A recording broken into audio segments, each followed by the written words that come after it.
It is the question number 6. In the question number 6 of the given exercise 13.2, it is given that CSF right circular cylinder is 4.4 meter square. It is given here, and the radius of the base, the radius is given here.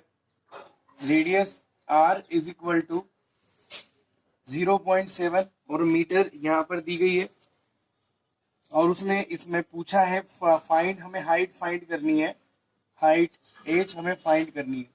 बहुत simple question है। हम यहाँ पर लिखेंगे since we know that C S A is equal to होता है 2 pi C S A of cylinder, ये होता है सिलेंडर, होता है आपका क्या 2 pi r h. C S A आपका 4.4 है, 2 multiply pi 22/7, radius is 0.7 multiply height, height हमें फाइंड करनी है, दैट इज 7 1 जा 7, it is 0.1, that is 4.4 multiplied 22 to the 44, that is 44 multiplied 0.1 multiply height। 4.4 is equal to 44 का 0.1 में multiply करेंगे तो 4.4 multiply height, 4.4 divided by 4.4 is equal to h, cancel हो जाएगा, it will be 1। Therefore we can say that height is equal to कितना आ जाएगा आपका 1 metre. यही आपका आंसर है। बहुत सिंपल है, वैल्यू पुट करना है और इसका हमें क्या करना था, आंसर फाइंड करना था। यहाँ हमारा आंसर मिल चुका है हमको कितना, 1, तो हाइट निकल जाएगी आपकी कितनी, 1 मीटर। इसके बाद हम देखते हैं question number 7।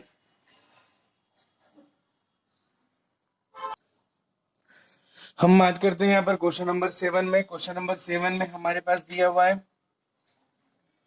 Inner diameter of A well. Inner diameter एक आपका वेल है, सिलेंड्रिकल फॉर्म में है। हम जानते हैं कि वेल जो है हमारा सिलेंड्रिकल फॉर्म में होता है, उसका इनर डायमीटर दिया हुआ है 3.5 मीटर दिया हुआ है।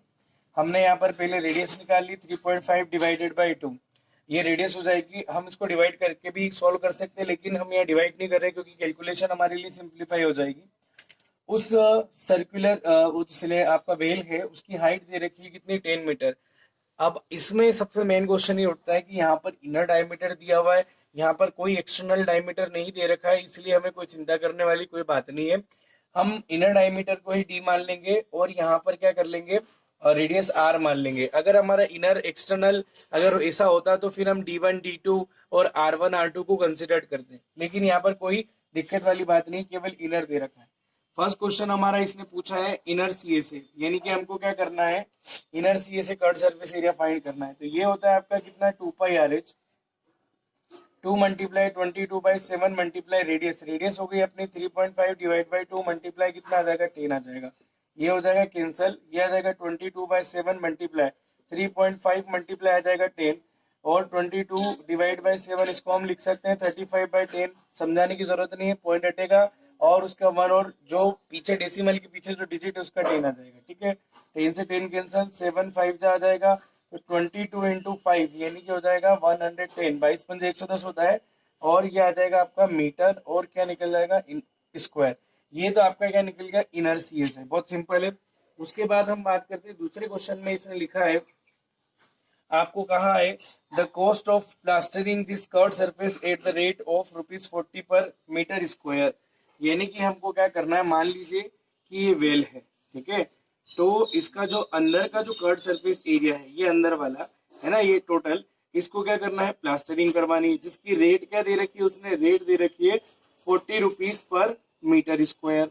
ठीक है, तो हम क्या करेंगे, रेट हमको पता है, हम रेट का डायरेक्टली कहाँ मल्टीप्लाई कर देंगे, हमको सीए से भी पता है, तो लिखेंगे टोटल कॉस्ट, टोटल सेकंड में हम निकालेंगे total cost of plastering the CSA is equal to rate यानी कि 40 मल्टीप्लाई CSA that is 110, ये हो जाएगा आपका 44 और 100 यानी 4400 रुपीज। ये आपका क्या निकल जाएगा, आंसर निकल जाएगा, टोटल कॉस्ट ऑफ हो जाएगी प्लास्टरिंग की। ठीक है, ये हो गया हमारा क्वेश्चन नंबर 7 फिनिश। अब हम देखते हैं क्वेश्चन नंबर 8 को। बहुत सिंपल क्वेश्चन था।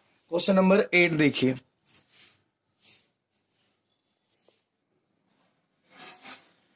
it is question number 8. In the question number 8 there is a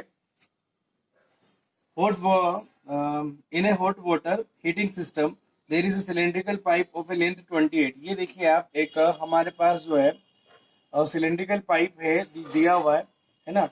और यहाँ पर उसने दिया हुआ है, उसकी सिलेंड्रिकल पाइप की जो लेंथ दे रखी है वो है 28 मीटर, और जबकि इसका डायमीटर कितना है दे रखा है आपको 5 और ये दे रखा है सेंटीमीटर दे रखा है। यहाँ पर हमें इसमें फाइंड करना है रेडिएटिंग सरफेस जो है, टोटल रेडिएटिंग सरफेस जो है, सरफेस इन द सिस्टम, इसके अंदर फाइंड करनी है। सबसे पहले हम ये बात करते हैं कि इसके अंदर रेडिएटिंग सरफेस कौन सी होगी। तो रेडिएटिंग सरफेस जो होती है वो होती है सिलेंडर की सी ए से, कट सरफेस एरिया जो होगा इसका वो क्या होगा, रेडिएटिंग सरफेस होगी। लेकिन सबसे पहले हम एक बात और यहाँ पर बात करते हैं कि इधर हमारे पास यहाँ पर ये यूनिट मीटर में दे रखी है और एक सेंटीमीटर में, तो इसको अपन से मीटर में चेंज कर लें तो ये हो जाएगा हमारे पास 5/100 और आ जाएगा आपका मीटर, जिसको आप चेंज करके लिख सकते हो 5 × 5 और 5 20 जा, ये हो जाएगा आपका कितना 100। तो इसको अपन क्या लिख सकते हैं 5 × 5 और क्या हो जाएगा 20 जा, ये हो जाएगा 1/20 और मीटर आ जाएगा। रेडिएटिंग सरफेस मैंने बता दिया आपको कौन सी होगी, सी एस है, तो यहाँ लिख देंगे अपन 2πRH, 2 × 22/7। रेडिएटिंग सरफेस रेडियस होगी आपकी 1/20 एंड हाइट होगी कितना आपका 20 और हो गया 8। ठीक है, ये हो जाएगा आपका कितना 7 4 जा, फिर हम इसको कैंसिल आउट कर सकते हैं, ये हो जाएगा हमारा 4 और ये हो जाएगा कितना 5 जा 20, तो ये हो जाएगा 22 और ये आ जाएगा आपका कितना 22 2 जा, ये हो जाएगा आपका 44। एक छोटी सी और मिस्टेक हमारी हो गई, ये हो गया हमारा डायमीटर दे रखा है और डायमीटर को हमको क्या करना पड़ेगा रेडियस में चेंज करना पड़ेगा, तो थोड़ा सा हमको यहाँ पे एक और यहाँ इसको करेक्ट कर लेना है। ये डायमीटर 5 दे रखा है, तो आपकी जो रेडियस बनेगी, रेडियस हो जाएगी आपकी कितनी 5/2 सेंटीमीटर। ठीक है, ओके। अब हमको सेंटीमीटर को मीटर में चेंज करना है, तो आपको क्या करना होगा, यहाँ आप क्या कर दीजिए 5/2 × 100। तो हम जब ऐसा करेंगे तो इससे ये कहीं में चेंज हो जाएगा, हमारा मीटर में चेंज हो जाएगा, तो ये आ जाएगा 5 कितना हो जाएगा 20 जा, ये हो गया।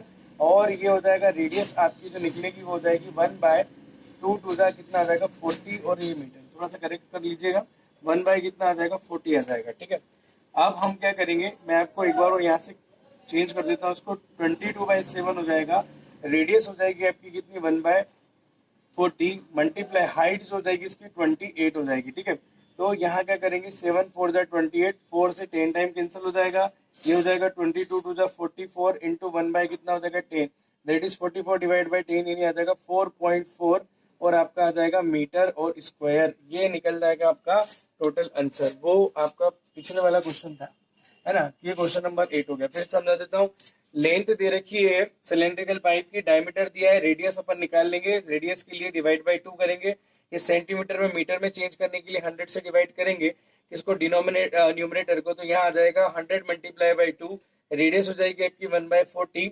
और इस तरीके से हम क्या कर लेंगे रेडियस फाइंड कर लेंगे, फिर उसके बाद हम फॉर्मूला लगाएंगे area of radiating surface. Radiating surface जो बेसिकली होती है वो कट सरफेस होती है, तो यहाँ आ जाएगा 2πRH, तो इसके बाद अपन वैल्यू पुट कर देंगे, वैल्यू पुट करने के बाद हमको क्या मिल जाएगा आंसर मिल जाएगा। ठीक है, ये हो गया हमारा क्वेश्चन नंबर 8। क्वेश्चन नंबर अपन करते हैं 9th क्वेश्चन जो है आपको सॉल्व करना है, हम देखेंगे क्वेश्चन नंबर 10।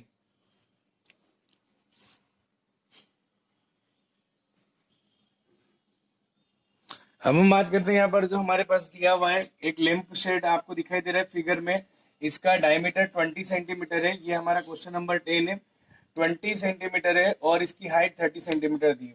इस लैंप शेड को हमको क्या करना है, एक क्लॉथ से कवर्ड करना है। ठीक है, तो अब वो ये पूछ रहा है कि इसके लिए हमें 2.5 एक्स्ट्रा मार्जिन लेके चलना पड़ेगा, ताकि हम इसके टॉप को और बॉटम को क्या कर सके, फ्लैप कर सके, कवर अप कर सके। ठीक है, तो यानी कि अगर हमको मान लीजिए कि सबसे पहली बात हम ये करते हैं कि अगर हमको ये चाहिए, अगर हमको क्या करना है, हमको इसके टॉप को कवर करने के लिए और बॉटम को कवर करने के लिए 2.5 एक्स्ट्रा लेंथ में और क्या चाहिए होगा, क्लॉथ चाहिए होगा।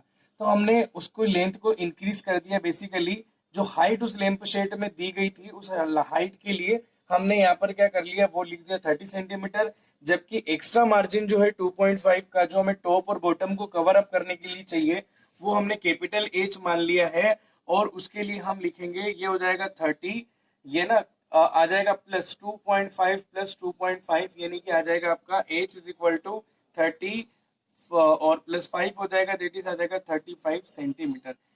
What is this? These are the parameters. यहाँ पर जो दिए गए हैं ये 3 पैरामीटर जो है ये तो है लैंप शेड के लिए, जबकि ये हाइट एज एक्चुअली जो हमें लेंथ लेनी पड़ेगी क्लॉथ की, जिससे हम टॉप को और बॉटम को साथ में सीएसए को भी कवर कर सकते हैं, उसके लिए टोटल हाइट कितनी आ जाएगी? आपकी एच आ जाएगी। आप समझ रहे होंगे। अब उसके बाद हमें करना क्या है, हमें कितने क्लॉथ की डेकोरेटिव क्लॉथ की जरूरत पड़ेगी, तो हम यहाँ लिखने जा रहे हैं area of cloth required to cover the lampshade को हमें कवर करने के लिए क्या क्या कितना और क्लॉथ लगेगा। तो बेसिकली हमें उसके लिए क्या कर दिया, हाइट में इंक्रीज कर दिया है। तो यहाँ आ जाएगा अपना कितना 2πr और आ जाएगा आपका कितना h। 2 × 22/7 मल्टीप्लाई रेडियस कितनी होगी हमारी? रेडियस हो जाएगी आपकी 10 सेंटीमीटर मल्टीप्लाई हाइट कितनी हो जाएगी? हाइट कैपिटल लेनी पड़ेगी आपको। क्यों? क्योंकि हमको 2.5 मार्जिन लेंथ में दोनों साइड में इंक्रीज करके चलना है। तो ये आ जाएगा आपका कितना 35। ये हो जाएगा 7 5 जा 22 2 जा 44 मल्टीप्लाई ये हो जाएगा आपका कितना 50। तो 44 और ये आ जाएगा आपका मल्टीप्लाई कितना 50 आ जाएगा। इसका हम मल्टीप्लाई करते हैं तो ये हो गया 4 5 जा 20 4 5 जा 20 तो ये आ जाएगा 2200 और ये निकल जाएगा आपका सेंटीमीटर स्क्वायर। यानी हमें इतना एरिया क्या करना पड़ेगा कवर इतना जो हमें उस क्लॉथ का एरिया लेना पड़ेगा, ताकि हम क्या हो जाएंगे हमारे लिए क्या निकल जाएगी वो जो एक्स्ट्रा मार्जिन के साथ है, जिससे क्या हो जाएगा इस लैंप शेड का टॉप और बॉटम साथ में सीए से सब क्या हो जाएंगे कवर अप हो जाएंगे। ठीक है, क्लियर है। ये हो गया हमारा क्वेश्चन नंबर 10। अब हम देखते हैं क्वेश्चन नंबर 11 की बात करते हैं।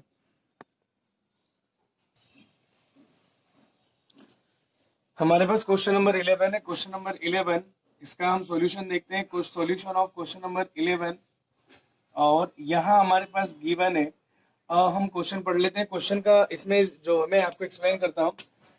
हाँ, किसी विद्यालय के स्टूडेंट्स को पेन होल्डर बनाने के लिए कार्डबोर्ड का यूज करते हुए पेन होल्डर बनाने पेन जिसके अंदर पेन रखे जा सकते हैं। ठीक है, इसके अंदर अलग अलग टाइप के हम क्या कर सकते हैं, मान लीजिए हमारे पास ये पेन है। ठीक है, हम क्या कर सकते हैं अलग अलग टाइप के जो है पेन होल्डर्स यहाँ पर दे रखे हैं। मतलब अलग हम क्या कर सकते हैं, ये जो हमको बॉक्स बनाना है उसके अंदर पेन रखना है, ये पेन होल्डर है। ठीक है, क्लियर है। यानी कि यहाँ तक आएगा, बेस तक आएगा, लिख सकते हैं। एक एग्जाम्पल के तौर पे हमने यहाँ पे बना लिया। ठीक, हमको इस पेन होल्डर को जो कि आपको दिख रहा है सिलेंड्रिकल शेप में दिख रहा है, इस सिलेंड्रिकल शेप का जो ये पेन होल्डर है, इस पेन होल्डर को बनाने के लिए हमें कार्डबोर्ड का यूज करना है, जिसकी रेडियस जिसका डायमीटर जो होना चाहिए वो होना चाहिए आपका कितना 3 सेंटीमीटर उसका डायमीटर होना। इसकी रेडियस जो है 3 सेंटीमीटर होना चाहिए, डायमीटर नहीं। यहाँ बात करेंगे अपन रेडियस की। रेडियस होना चाहिए आपकी 3 सेंटीमीटर, डायमीटर नहीं है टोटल, हाफ। ठीक है, radius given, radius of pen holder, radius of pen holder R is equal to 3 centimetre. उसकी हाइट कितनी होनी चाहिए, height of pen holder height होनी चाहिए 10 पॉइंट कितनी 5 सेंटीमीटर, ये उसकी क्या होनी चाहिए हाइट होनी चाहिए। ठीक है, अब क्वेश्चन ये है कि अगर मान लीजिए इस एक जो आपका कंपटीशन होता है पेन होल्डर बनाने के लिए, इसमें अगर 35 स्टूडेंट पार्टिसिपेट करते हैं, तो 35 स्टूडेंट्स अगर पेन होल्डर बनाते हैं तो टोटल कार्डबोर्ड कितना यूज होगा, हमें वो निकालना है। सबसे पहले हमको ये बात ध्यान में आनी चाहिए कि पेन होल्डर के लिए क्या क्या सरफेस डिजाइन करनी पड़ेगी। पेन होल्डर के लिए सबसे पहले आपको बनानी पड़ेगी कर्व सरफेस चारों तरफ से, और साथ में इसका एक सर्कुलर बेस भी आपको क्या करना पड़ेगा, एक बेस इसको आपको प्रोवाइड करना पड़ेगा। तो लिखेंगे अपन यहाँ पर एरिया ऑफ कार्डबोर्ड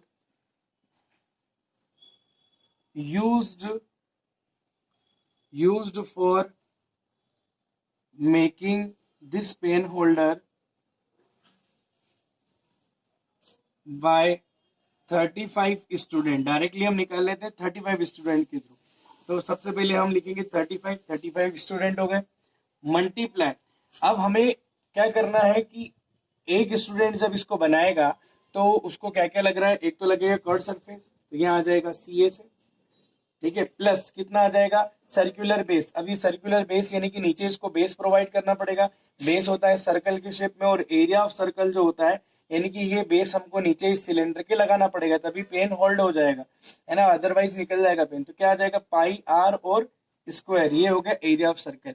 क्यों? क्योंकि हमें सर्कुलर बेस यहाँ पर क्या करना है, लगाना है। सबसे पहले हम बात करते हैं 35 मल्टीप्लाई सी से क्या होता है आपका 2 पाई आर और होता है एच, प्लस आ जाएगा पाई आर स्क्वायर। ये हो गया 35 मल्टीप्लाई 22/7, रेडियस आपकी हो जाएगी कितनी, रेडियस हो गई आपकी 3, है ना, और मल्टीप्लाई हाइट, हाइट हो जाएगी हमारी 10.5, ये 10.5 प्लस 22/7 मल्टीप्लाई रेडियस यानी 3 का स्क्वायर आ जाएगा। अब हम एक काम और कर सकते हैं, हम 22/7 जो है वो कॉमन ले सकते हैं, तो 22/7 हमारे पास क्या आ जाएगा कॉमन, तो ये आ जाएगा 35 मल्टीप्लाई 22/7 और आ जाएगा 2 मल्टीप्लाई 3 मल्टीप्लाई 10 पॉइंट कितना 5 प्लस आ जाएगा 3 का स्क्वायर आ जाएगा, 3 का स्क्वायर लिख देंगे हम 9, ठीक है, क्लियर है। अब मल्टीप्लाई कर लेते हैं, 7 5 जा हो जाएगा आपका कितना 35, और इसके बाद हम यहाँ देखते हैं तो ये आ जाएगा 5 मल्टीप्लाई 22। अब यहाँ देखो 22 मल्टीप्लाई 5 ये हो जाएगा आपका 110 मल्टीप्लाई, यहाँ आ जाएगा 2 3 जा कितना 6, 6 मल्टीप्लाई 10.5 और प्लस कितना आ जाएगा आपका 9 आ जाएगा, ठीक है। तो 110 मल्टीप्लाई हम इसको सॉल्व करेंगे, 6 5 जा 30, 3 आ जाएगा और 6 1 जा 6 और ये आ जाएगा 63 प्लस कितना आ जाएगा 9, ये हो जाएगा 63.0। इसको सॉल्व करेंगे तो 110 63.0 को 63 लिख सकते हैं, 63 प्लस 9 हो जाएगा आपका कितना 63 प्लस 9 हो जाएगा 72 आ जाएगा, ठीक है। इसका अपन मल्टीप्लाई करेंगे तो 11 2 जा 22 हो जाएगा, 0 एज इट इज 11 2 जा 22 कैरी 2 77 और ये आ जाएगा 7920 और आपका आ जाएगा साथ में सेंटीमीटर स्क्वायर। ये हमारा क्या निकल गया टोटल एरिया ऑफ कार्डबोर्ड आ गया, जो 35 स्टूडेंट क्या करेंगे जिसको यूज करेंगे, जिससे क्या करेंगे पेन होल्डर बनाएंगे। तो इसे मैं समझा देता हूँ, 35 का मल्टीप्लाई इसलिए किया 35 स्टूडेंट थे, प्लस पेन होल्डर को बनाने के लिए आपको एक तो क्या बनाना पड़ेगा, इसका कर्व सरफेस चाहिए हमको, और एक को नीचे बेस सर्कुलर बेस प्रोवाइड करना पड़ेगा। तो सर्कुलर बेस यानी सर्कल हो गया, तो एक तो आ जाएगा कर्व सरफेस एरिया प्लस आ जाएगा एरिया ऑफ सर्कल, फिर 2 पाई की वैल्यू हमने रख दी, फिर मैंने यहाँ से 22/7 दोनों जगह से कॉमन निकाल लिया। हम 3 भी निकाल सकते हैं लेकिन मैंने केवल 22/7 ही कॉमन निकाला है। उसके बाद हमने इनका मल्टीप्लाई कर दिया, मल्टीप्लाई 2 3 जा 6, 6 का मल्टीप्लाई 10.5 में करेंगे तो आ जाएगा 63, 63 को 9 में ऐड करेंगे आ जाएगा 72, 72 का 110 में मल्टीप्लाई करेंगे तो ये टोटल आ जाएगा आपका 7920 सेंटीमीटर स्क्वायर, यानी कि ये निकल जाएगा आपका total area of cardboard which is used for making the 35 pen holders, ठीक है। ये हमारी एक्सरसाइज जो होती है यहाँ फिनिश होती है 13.2, इसके आगे हम चलेंगे 13.3 पर।